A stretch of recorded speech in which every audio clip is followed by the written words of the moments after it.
ఈ ఉస్మానియా యూనివర్సిటీ ఈ దేశానికి డాక్టర్లను, లాయర్లను, ఇంజనీర్లనే కాదు ఐఏఎస్లను, ఐపీఎస్లను అందించిన చరిత్ర ఈ ఉస్మానియా యూనివర్సిటీకి ఉంది.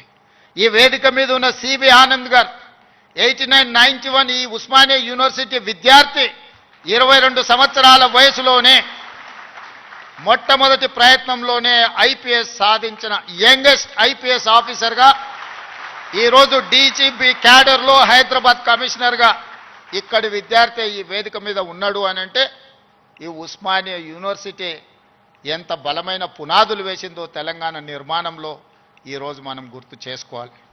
అందుకే మిత్రులారా, తెలంగాణలో ఏ సమస్య వచ్చినా, తెలంగాణ ప్రజలకు ఏ అవసరం వచ్చినా అండగా నిలబడే ఈ ఉస్మానియా యూనివర్సిటీ కళావిహీనమైపోయి వైస్ ఛాన్సలర్ల నియామకం జరగక, ప్రొఫెసర్లు రిటైర్ అయిపోతే ప్రమోషన్లు ఇవ్వక, అసోసియేట్ అసిస్టెంట్ ప్రొఫెసర్లను కాదు లెక్చరర్లను, నాన్ టీచింగ్ స్టాఫ్ను కూడా నియామకాలు చేయక కొద్ది కొద్దిగా క్యాన్సర్ లాగా ఈ ఉస్మానియా యూనివర్సిటీని నిర్వీర్యం చేసి తెలంగాణ సమాజానికి చైతన్యాన్ని అందించే ఈ ఉస్మానియా యూనివర్సిటీని కాల గర్భంలో కలిపేయాలని కుట్ర జరుగుతున్న సందర్భంలో ఖచ్చితంగా ఈ ఉస్మానియా యూనివర్సిటీ పూర్వ వైభవాన్ని మళ్ళీ ప్రారంభించాలి అనే ఒక గొప్ప ఆలోచనతోని నేను ముఖ్యమంత్రి అయిన మరుక్షణం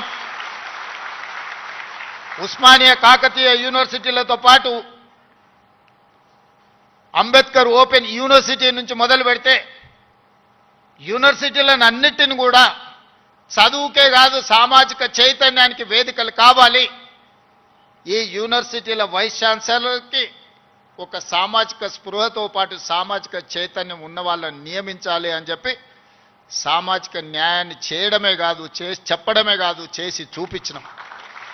108 సంవత్సరాల ఉస్మానియా యూనివర్సిటీ చరిత్రలో ఈ గడ్డ మీద ఒక్క దళితుడు కూడా వీసీ కాలేదు, వైస్ ఛాన్సలర్ కాలేకపోయింది. వాళ్ళ కుమార్ని ఒక దళిత బిడ్డని ఈరోజు మనం ఉస్మానియా యూనివర్సిటీ వైస్ ఛాన్సలర్గా చేసినాం.